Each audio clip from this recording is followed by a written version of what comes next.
All right, so let's talk about what is process capability. So whether you are from manufacturing, healthcare, financial services, or government services, you must have specifications to ensure the quality of your products and services. So there are standards that usually set by your customers or defined internally. So what capability analysis can do is to assess your current process and quantify how well a product or service meets those specifications. So capability analysis is also a very good tool to demonstrate different ways to improve your current process. So I will show you in this presentation. So here are some examples of different types of data or products that process capability analysis can be applied.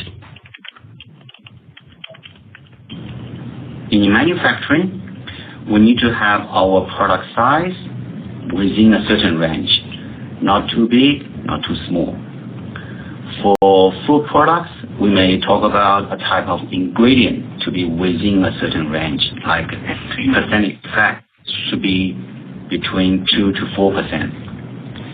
In call center services, we don't want to put our customer on hold for too long. So if you have ever gone to a hospital emergency, hopefully they have an upper limit for wait time. So you don't wait too long for checkup or treatment. So here's the example from a certain process. We have a spec limit, lower, upper on the graph. You can see upper and lower. And also some sample product measurements shown in the blue histogram. Spec limits are maximum or minimum measurements that are acceptable. So in this example, we have a good process as all your sample data are within specification. Just to remind you that it is not necessary to have both upper and lower spec limits in a certain process. Sometimes you might only need one limit, not both.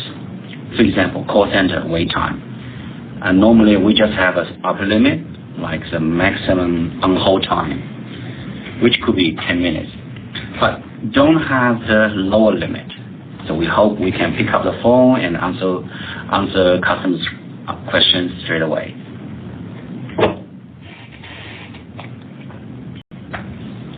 Spec limits and the control limits are different. Don't get confused. So spec limits are defined by the customers, while control limits are calculated from your current process. So control limits are plotted on the control chart, while spec limits are plotted on histograms to separate good part or service from bad.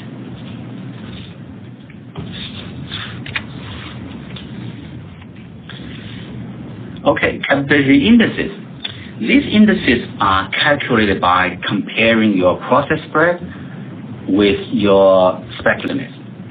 So there are some capability indices that I'm going to talk about in this webinar, like a CP or CPK or PPK. The idea of all these indices is to compare the tolerance, which is the difference between upper and lower spec limit, with the process spread.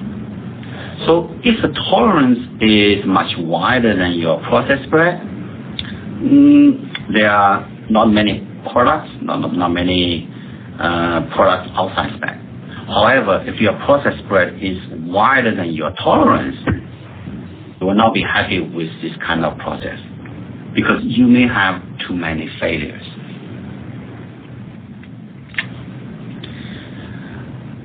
As you might have noticed that the location of the process also plays an important role when calculating capability indices. With the same process spread, if the process shifts to the right or left, you might have noticed that there are more parts outside spec. So in general, we want a process with small variation, that's called spread, and also we need to locate a process as much as you can to the center of the spec limits. So there are not many. So if you put a process in the middle and with small variation, then you don't have many failure parts. All right, this is my car and my garage in Sydney. I wish. So I have this picture because I want to try to make a link. So the concept of capability is the same as driving a car into a garage. So if my garage is relatively wider than the car width, it will be easy for me to park the car and open doors without bumping my Mercedes. These are the basic requirements for a garage. It must be wider than your car. Also, if you park your car in the middle of the garage, you can open doors on both sides without scratching your car doors. So the garage width is just like our spec limits, and the car is like our process. We hope the car is much smaller than the garage, and we hope to park the car at the middle of the garage so we have less chance to bump our car doors.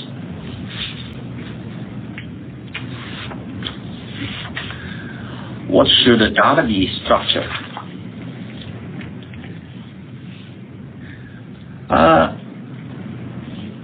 Normally, when you study your process capability, you will need to collect some sample data over a period of time. So when you record your data, please make sure you store data in chronological order.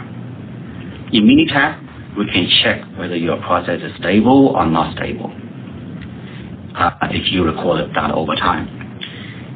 Since capability is for long-term study, so if a process is not stable in the short term, how can we predict for long-term performance? So when you collect data in subgroups, try to collect data in called rational subgroups. So what are rational subgroups? Rational subgroups are those subgroups that contain only common cause or random variations. Within any rational subgroups, the variation among those readings should be due to only natural process variation. And there should be little or no opportunity for assignable causes or special cause variation. So for example, if you have a production line and people work on different shifts, based on your process knowledge, you might group each shift as a subgroup. Because within each shift, you can assume that there are only natural process variations, no special cause variation. But between some different shifts, there could be some special cause variations because people are different and they might use different tools.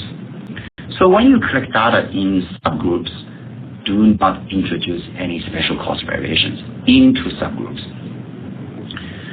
We are not talking about control chart today. Actually, the concept of rational subgroups is the most important concept in control charts. Subgroup columns in worksheet is optional, so if you don't have subgroups, just enter one.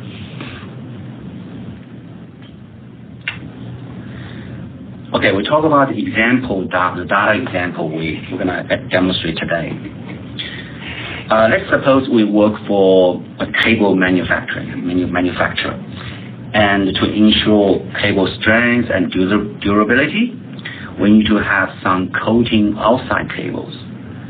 This is continuous data as shown on the screen. So we have the number, you see the thickness, and 40, 38 mil, and 41 mil. So the lower spec, which is customer requirement, is 38, and upper spec is 42 mil. We hope that all of our data are within these spec limits. Here is an example of continuous data, and we have both specs, which is over. So we're going to open Minitab and explain the data. Sorry.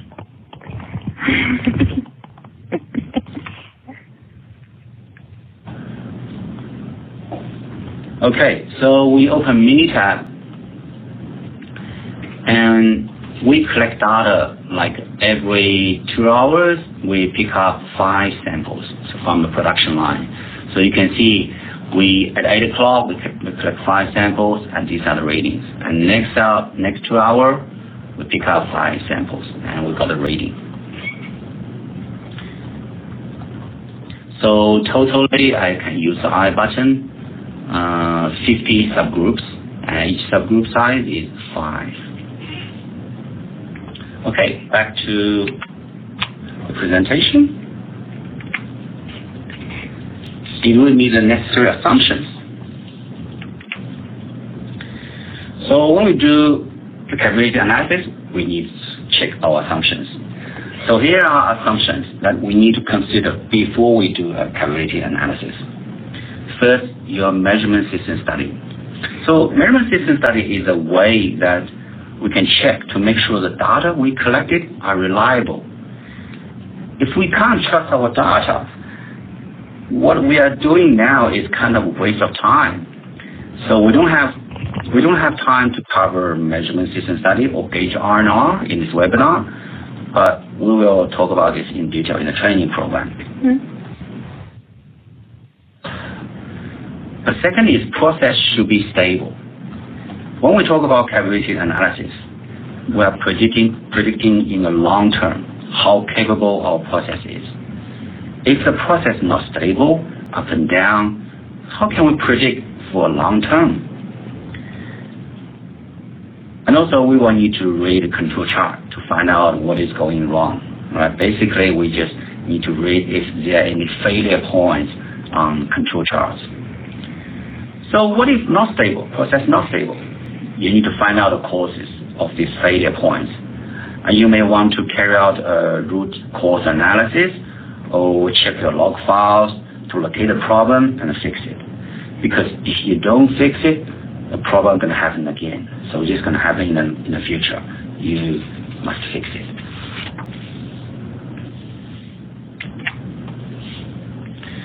Okay, talk about assumptions. So one assumption is called normality.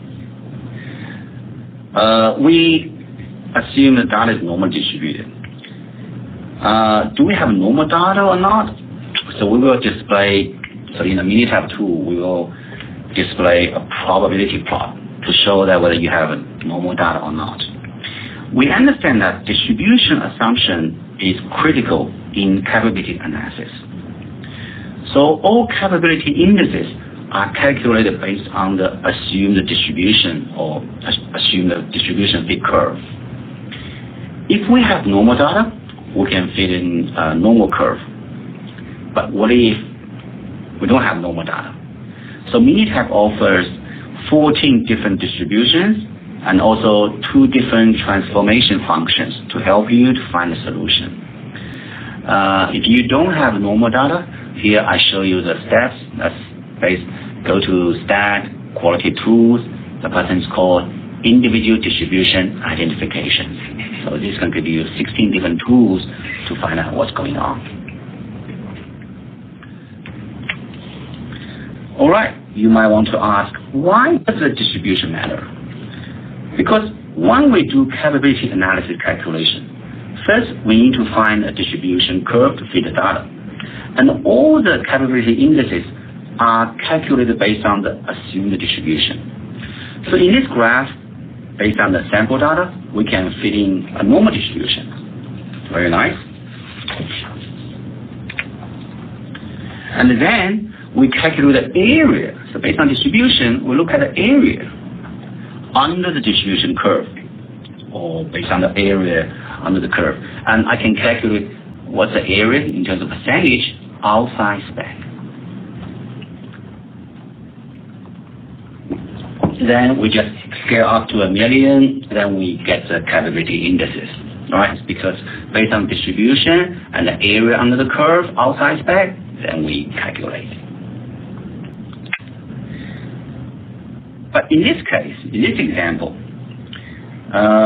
you might fit the data with a variable distribution. It's not a very nice bell-shaped curve. But if we fit in with a normal distribution, we can see that there's something wrong. You know, on the right-hand side, in the right-hand side corner here, We don't have any sample data outside spec.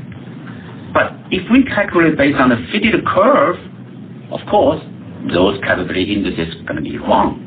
That's why we're going to fit in the right curve, not just every time you just try normal.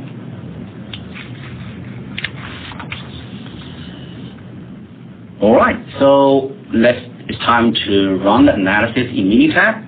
So we're going to switch to Minitab. The first button when you run capability analysis, the first button going to be this one. Stack, quality tools, capability Sixpack, normal. So always start with this button. I'm going to show you why we always start with this button. Called Sixpack normal. So what we need to do is just put in the data like a single column can be thickness and subgroup size. So we have subgroups here. 1, 2, subgroup 1, 2, 3. And we'll put in a lower spec and upper spec, 38, 42. And we click OK. Sixpack, which means 6 different tools or 6 different graphs. The first two, we have R chart, X bar chart. We check whether the process is stable or not, right? So if you see some failure points, you probably say, yeah, something wrong with the process. We need to fix, or some special cost variation. We need to identify and fix it. The other thing I want to read is called normal probability plot. We use this graph to check, do we have normal data, or can we fit in a normal curve? You know, if you can rate how to rate this graph, you need to rate the p-value. Here, p is 0.847. If this p-value is higher than 0.05, which is 5%, then we say, yes, we can fit in a normal curve, or we have normal data. If this p-value is less than 0.05, which means we do not have a normal data. So try something else. Or we say, go to the button we just talked about, individual distribution identification. So we use this tool, that's why we say the first tool. We check, is the process stable or not, or do we have normal data?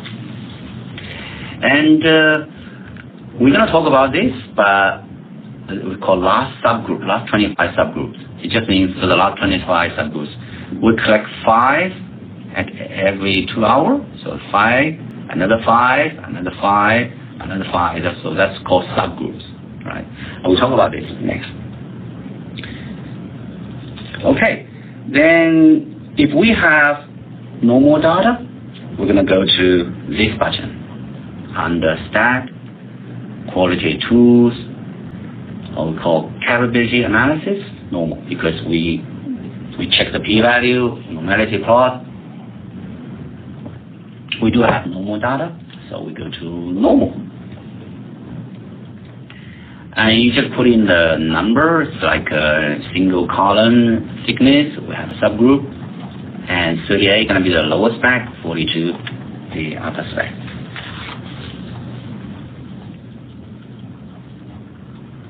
And okay. So basically, we're going to read this graph. So this is a lower spec and upper spec. Here's my histogram. That's my sample data. And I'm fitting a normal curve because we check, yes, we do have normal data. And this section, just like a descriptive stack. All right, so mean, standard deviation, sample mean, sample size, and standard deviations. How to read these numbers? You're going to rate this section, the performance. Observed means based on your sample data. So based on sample data, I check, okay, how many outside, how many inside the spec, and I scale up to 1 million. Right, scale up to 1 million. Observed means 152,000 out of 1 million going to be outside spec. Then we have something called expected overall and expected within. Basically, just I want to predict what's going on, right? Based on the distribution, I want to predict what is going on. So we can say something like we are expecting 158,000 to 161,300 parts out of a million going to be outside spec. And also we give you numbers, like we talk about capability indices. We have PPK 0.33, CPK 0.33, and also CP 0.69. So we just talk about this, try to explain what are these numbers, CPK, PPK, and CP. All right, let's switch to the presentation. Yeah, this is our six-pack. So you check normality, you check stability. And then if you have normal data, we go to normal analysis, like capability normal analysis. Then we have a CPK, PPK, CP, and also these numbers. So we're going to talk about these two, CPK, PPK. What's that? What are those numbers? We talk about difference between CPK and PPK. So when people talk about CPK, only accounts for the variation within subgroups. So when you collect sample data for subgroups, CPK only calculates standard deviation, which is only considered as within subgroup variation. So it does not account for shift and drift between subgroups. So it is sometimes referred as the potential capability because it represents the potential your process has at producing parts within spec, presuming there is no variation between subgroups. When you talk about PPK, it accounts for overall variation, so which means all the sample data. Talk about all the variation for the sample data you've taken. Theoretically, it includes both the variation within subgroup and also the shift and the drift between subgroups. So talk about everything, within group variation plus between group variation.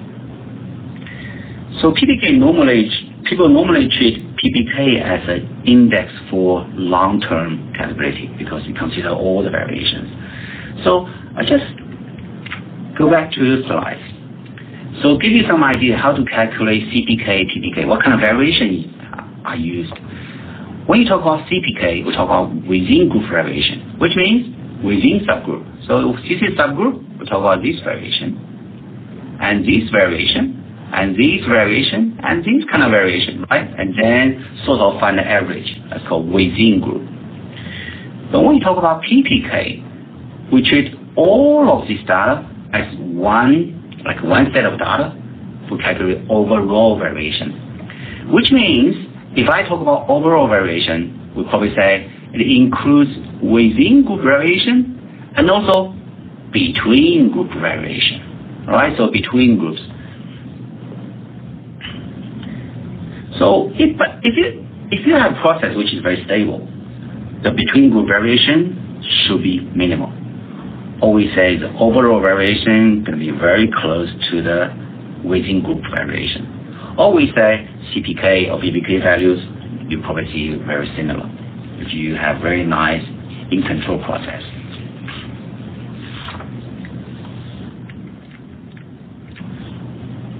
All right, so another way to illustrate the difference between within and overall, which means CPK and PPK. So for illustration, let's consider a data set. So I use a data set with 5 measurements were taken every day for 10 days. So you can see 5 measurements every day for 10 days. And the subgroup size is 5. So notice that we use the same data sets for both examples. So I have 2 processes, process 1, process 2, but I use the same data set. If you use the same data set, which means numbers are the same, so overall standard deviation are the same. So this is the overall standard deviation calculated for process 1, 1.07, standard deviation 1.438, and this is also the overall standard deviation, which is 1.438, because we use the same data set. But we just put in different subgroups. So in the top graph, right, as 10 so we have 10 subgroups. This graph shows that there are not a lot of shift and drift between subgroups, right? It's not a lot of shift and drift between subgroups if you compare to the variation within subgroups. So not a big change between subgroups. Therefore, the within and overall standard deviation are similar, pretty close, which means when you do calculation, CPK or PPK calculation, they are not far away from each other. Like here, the CPK, which is using the within group variation, is 1.13. When talk about PPK, it's 1.07. It's not a big change. Since we use the same data, so the overall standard deviation with PPK do not change. Process 1, process 2. This is what the similarity ends. In the second process, if you look at CPK statistics, it is 3.69, which is much better than 1.13, which is calculated from the first process. So just look at the subgroup plot, right? Can you tell why CPK increased? Any idea? Why we have a high CPK value? So we use the same number, same set of data, but just when you talk about subgroups, we just put in different subgroups. So the graph shows that the point like within each subgroup, they're much closer to each other. Pretty close, right? Not like the first one, they spread out. For each subgroup, they spread out. But for the second graph, they're pretty close. So we can think of the within standard deviation as the average of the subgroup standard deviation. That's why we have a very small within standard deviation. Of course, we have a much better CPK value, which is used as within group standard deviation to calculate. Because the within group standard deviation is small, that's why we have a very nice CPK value, like a potential. Okay. And also we have another index called CP. CP. When you talk about CP, there's no location information. Just compare the within subgroup standard variation of the process versus the width of the spec limits. So it's no location information. So CP would answer questions like, if I use car in garage as example, can my car fit in the garage? That's a CP. Then tell you, can you fit in the garage? But CPK depends on the location plus the variation of your process. So if I use car and garage to illustrate, it's just like, can I drive the car into the garage? Or am I headed towards a wall? So if your supplier provides you with CP numbers of their process, you definitely will ask them to provide CPK values, because we need to know the location of the process as well. All right.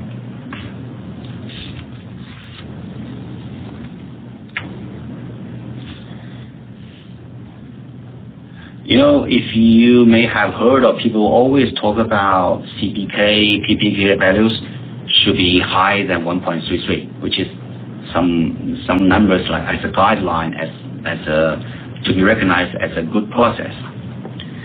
Let's do a small self-test, right? So I have 3 processes, and here we have upper spec, lower spec, and also a process. So I pick up some sample data. Process 1, 2, and 3. Which of these graphs shows a process with CP, I'm talking about CP value, less than 1.33? Give you 10 seconds. Which one is going to give me CP value less than 1.33? So remember, CP only compares the width of the process versus spec limit. Does not have any location information.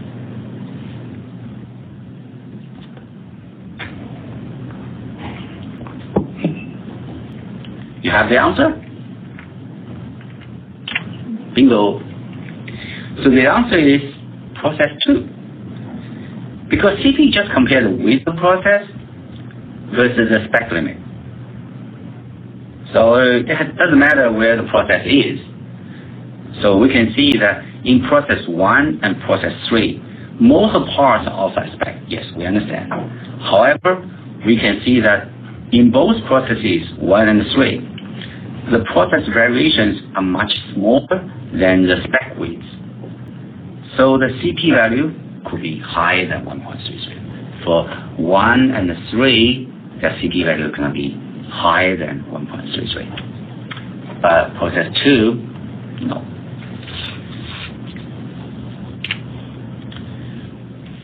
All right, so then we use the CPK value 1.33. CPK calculation is based on the distance between the process mean and the closest spec limits. Okay, think about its closest spec limit. So, for example, in this example, if the process CPK is 1.33, what does it mean? The distance between the process mean and the closest spec limit is at least 1.33 times 3 sigma, or standard deviation. Then, because this is the closest, which means on the other side, for the mean of the process to the lower spec limit, this the distance here is much bigger than, or is bigger than 4 sigma. Imagine a normal distribution. We know that within 3 standard deviations, right, -3, +3. I'm talking about within this range, 99% of the data will be covered. Now we talk about 4 sigma. The distance from here to here is at least 4 sigma. So if a process is a CPK 1.33 or higher, there are not many failure products, and most of them can be within spec. That is why people recognize 3 sigma process as a good process. Right? You don't have many parts outside spec.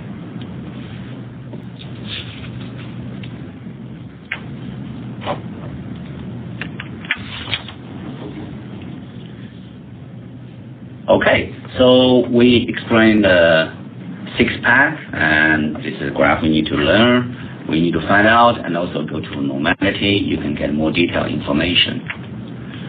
All right, so sometimes you have lots to learn, to remember, because when you talk about graphic tools, what are the tools which one to pick up?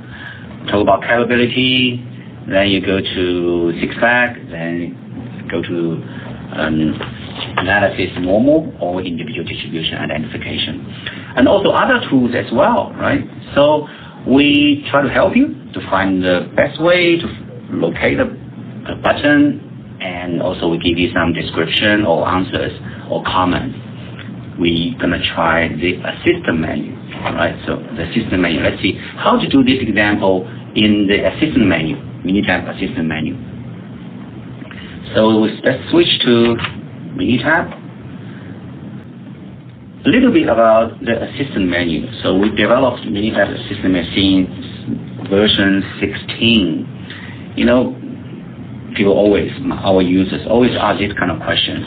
I'm not sure which tool to use. There are so many statistical functions, so many tools, yes. And also talk about dialog box. A bit complicated. You have to fill up this, fill up that. Also, sometimes you have sub-dialog box, right? And also, look at dialog box, lots of terms I don't understand. So if you are not a statistician, bit hard. And also talk about output, how to explain the output, how to interpret the answer. So these are the very common questions we had in the last 45 years. So we developed this assistant menu. We use these tools to help you to locate the button, and also the dialog box can be very simple, and also we try to interpret the result, to write some comments for you. All right, so when you click on assistant menu, you will see the 2 tips, right? So each category is something like measurement system used to set up study, print data collection forms, and evaluate your measurement system. And if you go to capability, we use that to determine whether the process is capable of producing output that meets your custom requirements. All right, this is one I'm going to click. So capability analysis. Then we give you this called interactive decision tree. It's like, you tell me what kind of data do you have? Yeah, attribute data or continuous data? Not very sure. Yeah, click on that.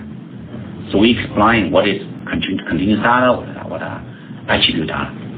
So measures a characteristic of a part or a process, such as length, weight, temperature, like we have coding numbers, so all continuous. Normally you have fractional or decimal values. But continuous data could be something like yes, no answers, or pass failure, or count of mistakes, so that's called attribute data. So we understand we're going to go to continuous, which means you come down here, capability analysis. All right, but you probably say, okay, let's click capability analysis. I prefer this small button called more information. So more information, click on the more information, we give you something called assumptions. Or before you run the button, double check. Like you collect data from stable process, right? Because we talk about capability, it's for long-term study. Short-term, you must make sure your process is stable. And collect data in rational subgroups, okay? Why? We talked about this before. So rational subgroups, make sure only common cause variation, no known special cause variation in subgroups. So you can expand and learn a bit more. So when you can't collect data in subgroups or individual over a long period, use capability snapshot. Snapshot just like a quick overview, because the requirement for capability is a long period, like at least 25 subgroups for a long period, and process should be stable. What if you have just lab data, right? You can't collect data from your process, just lab data. That's what we can do, called capability snapshot. And collect enough data to obtain reliable estimate, okay, enough data point. The data should be reasonably normal. If it's not normal, you know what to do. So these are just like we call guidelines. You can expand it and read more. So make sure you're happy, you're sort of confident by clicking on the next button. Okay, suppose I'm okay. I'm very happy with all the assumptions. I go to capability analysis. You can see the buttons are different, right? It's not the same as the capability analysis button we clicked before, because this is a simplified version, and also you will get lots of outputs. We use a complete and just put in the process data in one column, that's a thickness. We'll put in subgroup, that's a subgroup. And we just put in upper spec, lower spec, upper spec, 38, 42, that's it. So when you click OK, Minitab generates like 3, 4, 5, depends on different button. We'll call report cards. Report cards. All right, what does it mean? So it gives you the answer. We talk about current process. Percentage out of spec is 16.13. So you can read the comment section. Comments. The defect rate is 16.13, which estimates the percentage of parts from process that are outside spec. And also the actual, which is the overall capability, is what a custom experience. Potential, right? Potential means is what could be achieved. So for short term we say could be achieved, because we eliminate the between group variation. And also we plot like a plot control charts. Is your process stable or not stable? If it's not stable, you need to fix it. You need to find out what's going on. Of course, we check normality, which is very important. We have non-normal data, it can be different. And this is like a histogram, and we give you a CPK value and a PPK value, and also we call ppm value, expected percentage outside spec, out of million. Sorry, 158,000 to 161,000 out of a million can be outside spec.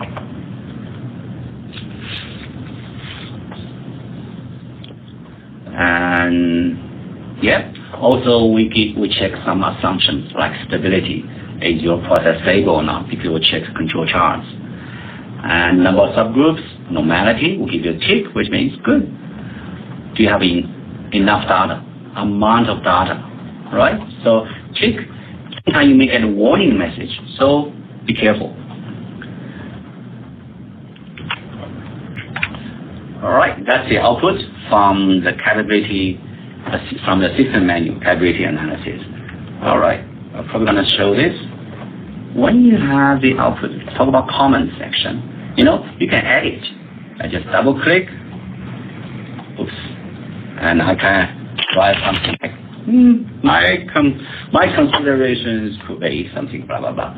So you can write your own comments and just click OK, which you can be included in the report card. If you want to present, very straightforward, just right click. You can send graph to Microsoft Word or PowerPoint, right? If from Minitab 17, any graph, you can right click, send to Microsoft Word or PowerPoint. Okay, very handy, very nice tool.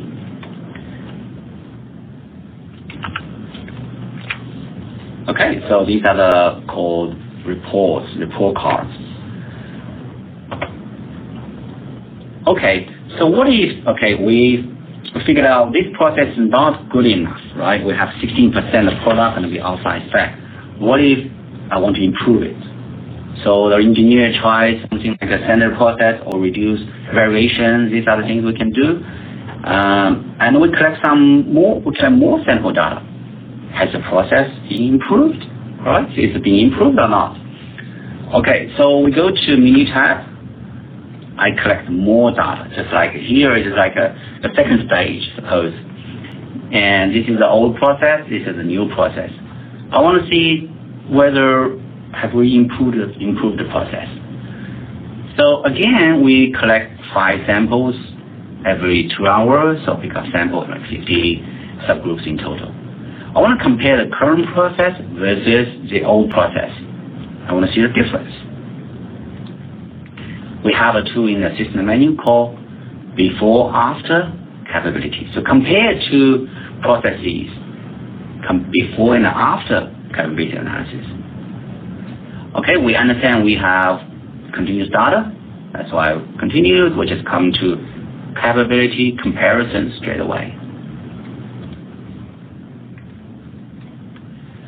And you just put in, this is called baseline process data. That's thickness. That's the old process. And we're going to tell with subgroup. Where's the subgroup ID? I use subgroup column to identify which is subgroup, which are subgroups. And improve the process. Right? There's a new data. We say improve the process, this number, pick up. And also the subgroup ID is subgroup. We put in the lower spec, upper spec. So I'm going to compare these two processes.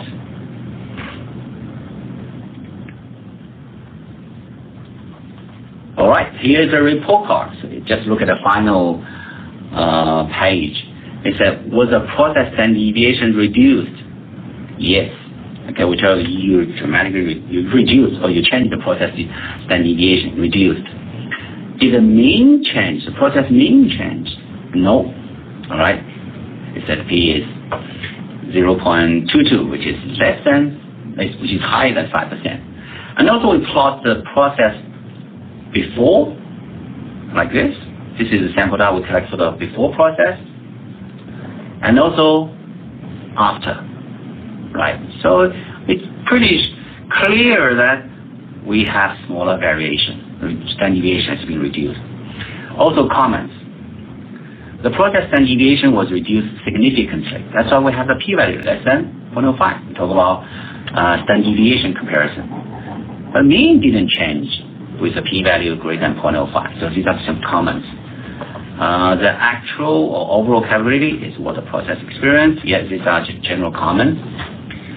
And something like reduction in percentage auto spec. I'm talking about 86% of the spec was reduced. The percentage auto spec was reduced by 86%, from 16.13 to 2%. It's a big reduction. If you talk about changes over 1 million, so number of outside spec will be changed by, reduced by 139,000 out of 1 million. So you save a lot. So also you can put some comments and export this. So this is called capability comparison, before and after comparisons.